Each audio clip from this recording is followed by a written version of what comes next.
આ તારા ફેન પતુર છે ને એ જ આજે મને ભારી પડી ગયા છે. નવા કપડાં, નવી સાડી, નવા ઘરેણાં. આખો દિવસ બસ તને આ જોઈએ, પેલું જોઈએ. હા, આ લઈ આપો તને, આ બધું જોઈએ તને. આ તારી માંગ કરવાની જે આદત છે ને એના લીધે આજે હું અટવાઈ ગયો છું. ભાન પડે છે તને કઈ? પણ મેં તો ખાલી ચેન. આ તારી ચેન એ આજે મારા ગળામાં ફાંસીનો ગાળિયો બની ગયો છે. શું બની ગયો છે? શું? ગાળિયો? હા, સાંભળ્યું છે ને કે શું થયું? તો સાંભળ. આલિયાની ટોપી માલિયા પર અને માલિયાની ટોપી ટાલિયા પર ચડાવી છે ને વ્યાજનું વ્યાજ ચૂકવતો થઈ ગયો છું. અને વ્યાજ ચૂકવવાના મારી પાસે પૈસા નથી, એટલે ગુંડાઓ મારી પાછળ પડ્યા છે. તારા બાપુ બહુ મોટો ભરાડી છે ને ભરાડી? તો જા એને જઈને પૂછ કે બાપુ દેવાંગને આ રાજકોટના ગુંડાઓથી બચાવશો. પૂછ જઈને. સવાર બપોર સાંજ બસ ખાલી પૈસા પૈસા ને પૈસા. આ તારા પૈસાની લપને લીધે છે ને આજે મારે ન કરવાનું કરવું પડશે. પૈસા જા જા તારા બાપુને જઈને કહે કે દેવાંગને છે ને આ બધામાંથી બહાર કાઢો. પૈસા પૈસા પૈસા બસ.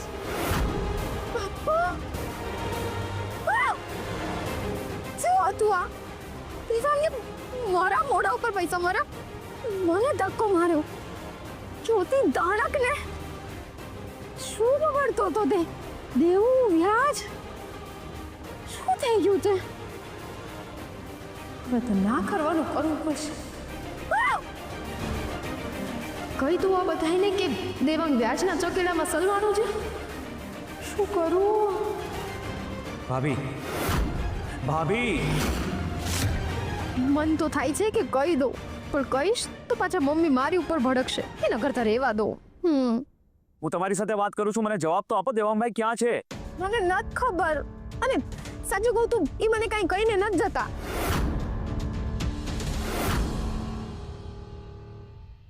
હે ભગવાન, ક્યાં હશે દેવાંગ? કેવી હાલતમાં હશે? આપણને બધાને ટેન્શન ન થાય એટલે એ બિચારો ઘર છોડીને જતો રહ્યો.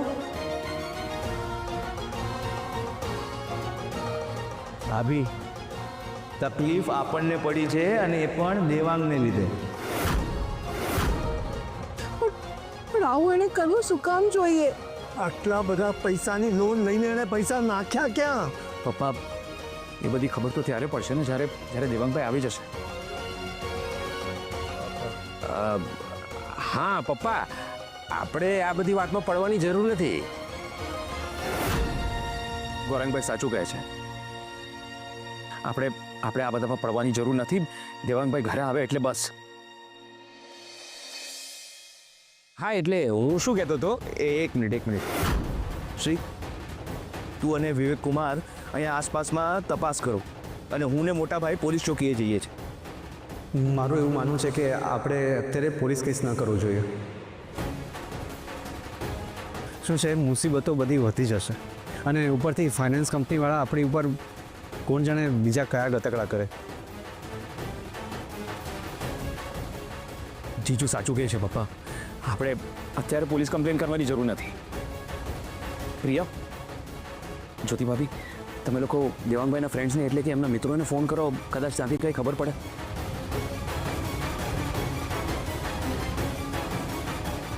તમે પહેલ કરો ને. તમે પહેલ કરો. હા શ્રી, હું પણ આવું છું સાથે. હું પણ આવું છું. પપ્પા તમે રવા દો.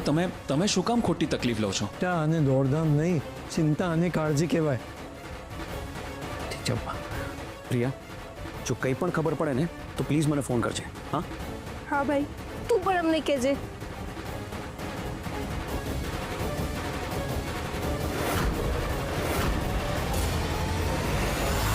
હે ભગવાન, શું થવા બેઠું છે આ ઘરમાં? યોગિતાના સારા સમાચારને માણીએ એ પહેલા તો આ ઘર કેળવી અને મારો દેવાંગ ગાયબ.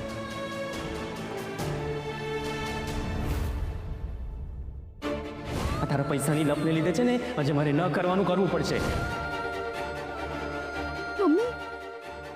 મમ્મી ક્યાં દેવાંગે ખોટું પગલું નહીં ભરી દીધું હોય ને?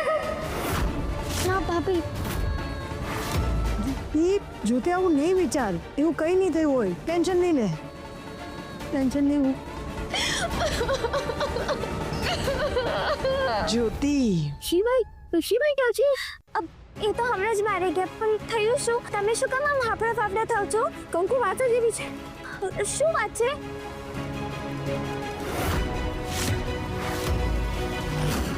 બેન, એક મિનિટ.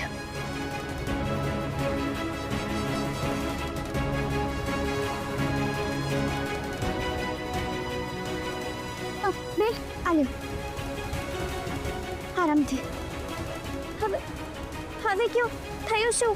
ત્યાં રોડ ઉપર આગળ બોલો, શું રોડ ઉપર? એક માણસની લાશ પડી છે. બધા લોકો ભેગા થયા છે અને એ લોકો કે છે કોક દેવાન લઈને.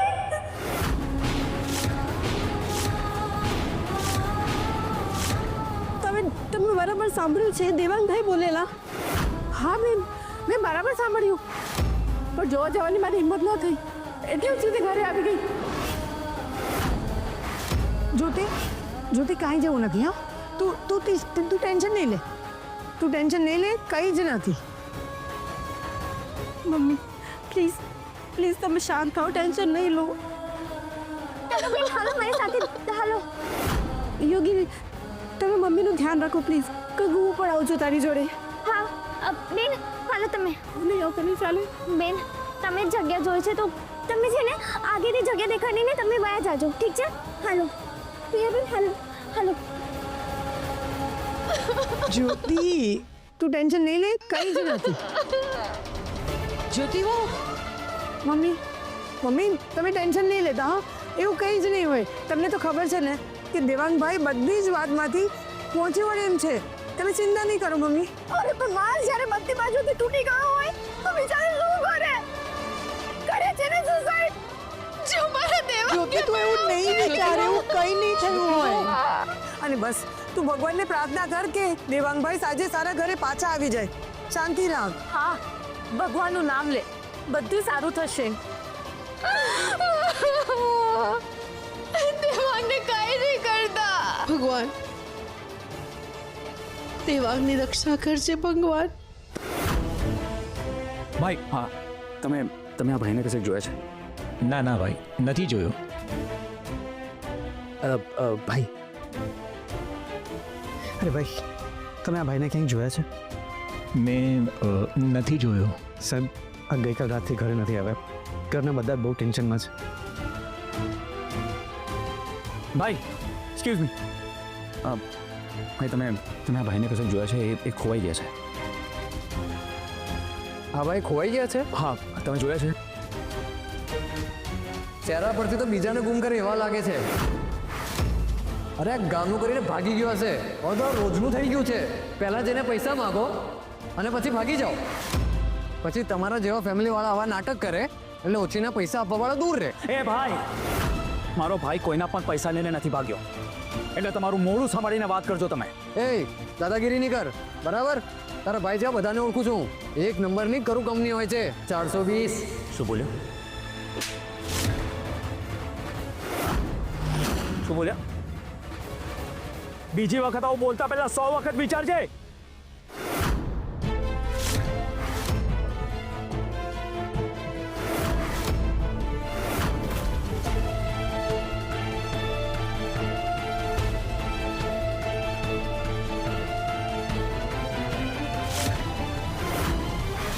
તમે આને ઓળખો છો? દેવાંગ નામ કે છે.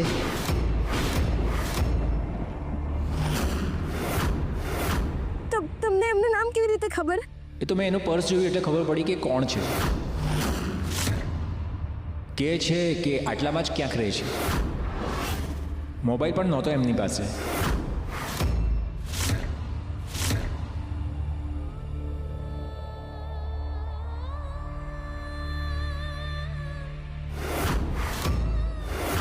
તમે આને ઓળખો છો?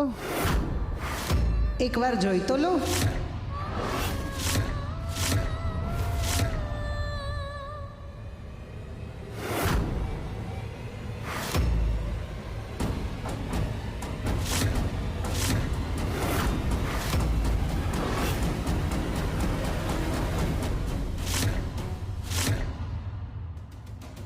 બેન જોઈ લેજો ને, કદાચ તમે એને ઓળખતા હો. ભગવાનનું નામ લઈને એકવાર જોઈ લો, કદાચ ખબર પડે એ કોણ છે.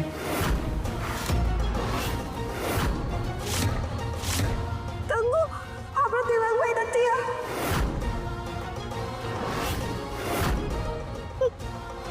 માવડી આ દેવાંગભાઈની આત્માને શાંતિ દેજો. એ જે અમારા દેવાંગભાઈ છે એ જ્યાં પણ હોય એમની રક્ષા કરજો. બેન હાલો.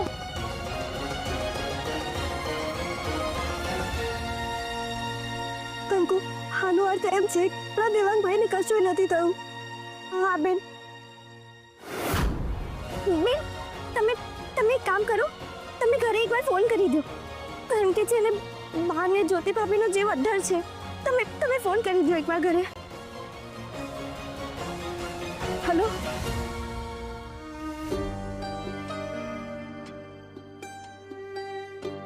જીજુ કોઈ ઇન્ફોર્મેશન મળી? કંઈ જ નહીં. તમને લોકોને કંઈ ખબર પડી? ના, તમને?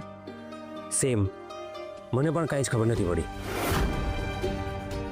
શ્રી, હા, હું શું કહું છું કે જે ગુમ થયું હોય એનો પત્તો મળે, પણ જે ભાગી ગયું હોય એની કેવી રીતે ખબર પડે? મને એ નથી સમજાતું કે 1 કરોડ રૂપિયાની લોનનું કર્યું શું એણે? પૈસા રોક્યા, ધંધો કર્યો, શું કર્યું? વિવેક કુમાર, ઘરમાં જ્યારે પણ પૈસાની વાત થતી હતી ને ત્યારે હંમેશા દેવાંગ રોદડા ચડતો. ખબર નહીં એને ક્યાં નાખ્યા હશે પૈસા. ગૌરંગ, એ તો હવે જ્યારે એકવાર દેવાંગ મળી જાય એના પછી જ ખબર પડશે ને. મને લાગે છે ભાઈએ જલસા કર્યા છે, યા તો પછી ઊંધા રસ્તે ચડી ગયો છે. અરે પણ ગૌરાંગભાઈ, જીજુએ કહ્યું ને કે દેવાંગભાઈ આવે એટલે ખબર પડી જશે, તો આપણે હવે દેવાંગભાઈને શોધીએ પહેલા.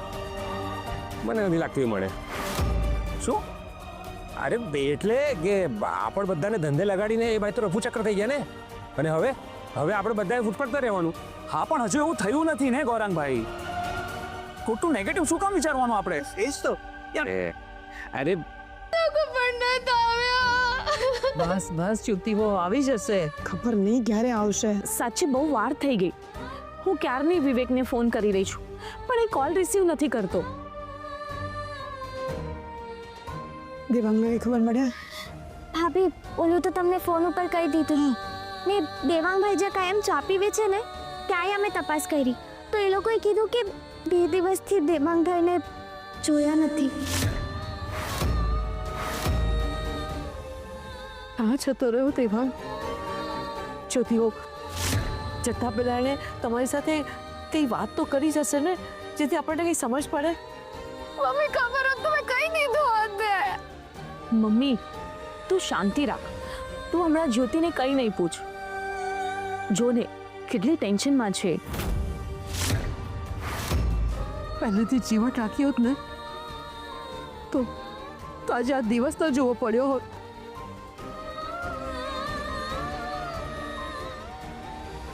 કે ખબર મળે? દેવાંગ વિશે કંઈ ખબર નથી પડી.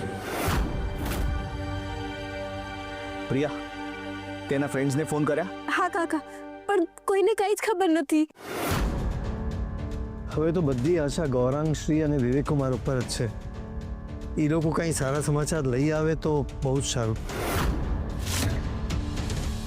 બાપુજી એક વાત કહું? ના. અરે કાંઈ કહેવાની જરૂર નથી. અરે જ્યારથી આ ઘરમાં લગ્ન કરીને આવી છે ને ત્યારથી અમારા ઘર પર પનોતી થઈને બેઠી છે. ભાભી તમે આવું શું કામ બોલો છો? તો શું બોલું? હા શું બોલું? અરે પહેલા તો ખાલી શ્રીભાઈના માથા પર પનોતી હતી, હવે મારા દેવાંગ પર પનોતી થઈ ગઈ છે. અરે તું વિકાને કરવા ગઈ. જ્યોતિ વાવ, કાકા, તમે જ્યોતિને કેવી રીતે કંઈ કહી શકો? એની હાલત તો જુઓ. આપણી હાલત ખરાબ હોય એનો અર્થ એ નથી કે આપણે બીજાની હાલત ખરાબ કરીએ. જરા શાંતિ રાખો. હું કંઈ બોલીશ ને તો તમે ઘરની બહાર જવાને લાયક નહીં રહો. હા તો બોલી દો ને, તમે બોલી દો. અરે દેવાંગને કાંઈ કહું તો એ મને વડકા ભરે, તમને લોકોને કહું તો તમે મને વડકા ભરો. બધું મારે જ સહન કરવાનું. જરા સમજો બેટા, આમ રડવાથી કાંઈ ઉકેલ નહીં મળે. અને જો બધી જગ્યાએથી તમને એક સરખું વર્તન જોવા મળતું હોય ને, તો એકવાર પોતાના અંતર જઈને જોઈ લેવાનું. હા, કારણ કે એ તો શક્ય જ નથી ને કે સામેવાળા બધા જ ખરાબ હોય. એટલે સમય થતાં સમજી જવું પડે કે બદલવાની જરૂર આપણને પોતાને છે, સામેવાળાને નહીં. અરે બાપા તમે પણ જ્યોતિ, શાંતિ રાખ. દેવાંગની કંઈ ખબર પડી? ના, વિવેકજી જોએ કહ્યું છે કે એ ત્યાં જ છે, એસ્ટોન ચોક સુધી જોઈને આવે છે. તમુ, આપણે બધાએ ચિંતા કરવાની કોઈ જરૂર નથી. દેવાંગ આવી જશે. બસ એકવાર લોન ભરાઈ જાય એટલે અડધી કલાકમાં બધાની સામે. લોન ભરશે કોણ?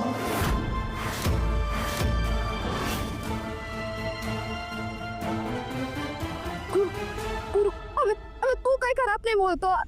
કહી દે બધાને કે દેવાંગ હમણાં આવતા જશે. કહી દે ને, બોલ ને. બેના, એવું નથી. મેં બધે જ તપાસ કરી લીધી, પણ મને વેલાલ ક્યાંય નથી મળ્યા.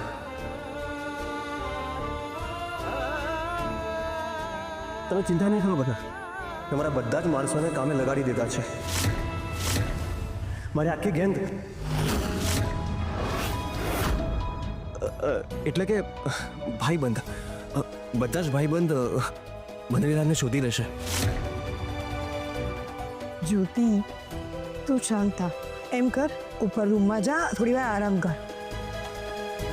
તમન્ના વહુ, જ્યોતિ વહુ, હમણાં અહીંયા જ રહો. આપણે આ ઘર વિશે પણ વિચારવાનું છે. આવતીકાલે પેલો આવીને આપણને ઘર ખાલી કરવાનું કહેશે, ત્યારે શું કરીશું? અરે પણ કાકા, એમ થોડી ઘર ખાલી કરવાનું હોય. બેટા, એની પાસે પેપર્સ છે, ઉપરથી આપણને નોટિસ પણ આપી ગયો છે. વકીલને ફોન કરું. હા,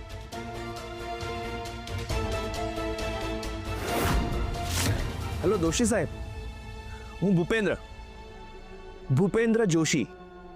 હા હા હા, વાત જાણે એમ હતી કે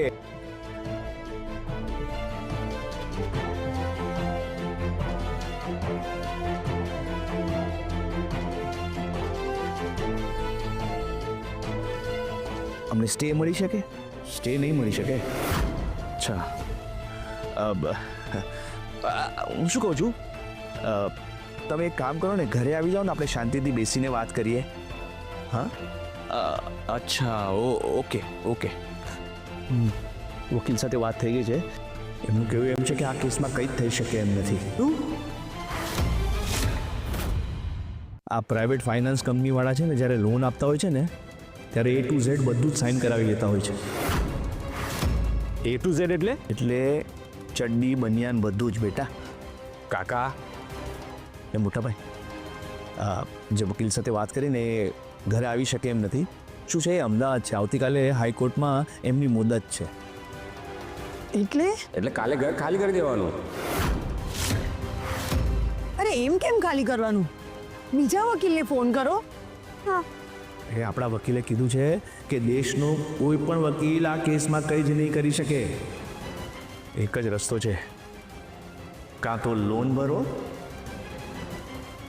અથવા ઘર ખાલી કરો.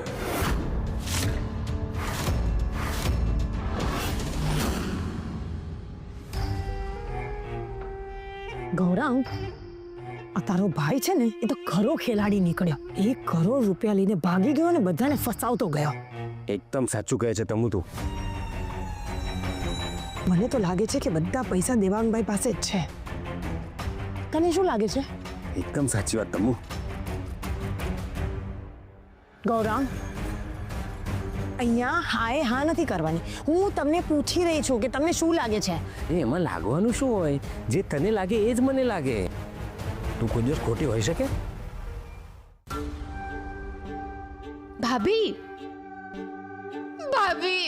દેવાંગ ક્યાં હશે? એ જ્યાં ગયો હોય અહીંયા, પણ દેવાંગે 1 કરોડ રૂપિયા ક્યાં મૂક્યા ને, સવાલ અત્યારે એ છે. તો મને નથી સમજાતું. ખબર નહીં કે એમણે આવું કેમ કર્યું, કેવી રીતે કર્યું, શું લેવાનું કર્યું, કાંઈ ખબર જ પડતી. ભાભી સાચે ઘરે ખાલી કરવું પડશે. હા અત્યારે તો એવું જ લાગે છે, સિવાય કે દેવાંગભાઈ આવે અને પૈસા આપી દે. જો નહીં આવ્યા ને તો આપણે ફૂટપાથ ઉપર સુવાની તૈયારી રાખવી જ પડશે. મને તો સમજાતું નથી કે એને આવું કર્યું શું કામ. ઓ ભાભી, હું કઈ બોલતી નથી, એનો અર્થ એ નહીં કે તમે બધું દેવાંગ પર નાખી દો. બની શકે ને કે એમણે આવું કાંઈ ન કર્યું હોય. હા બરાબર, સાવ સાચી વાત છે તારી, પણ મને એ સમજાવ કે અત્યારે ભાગી કેમ ગયા?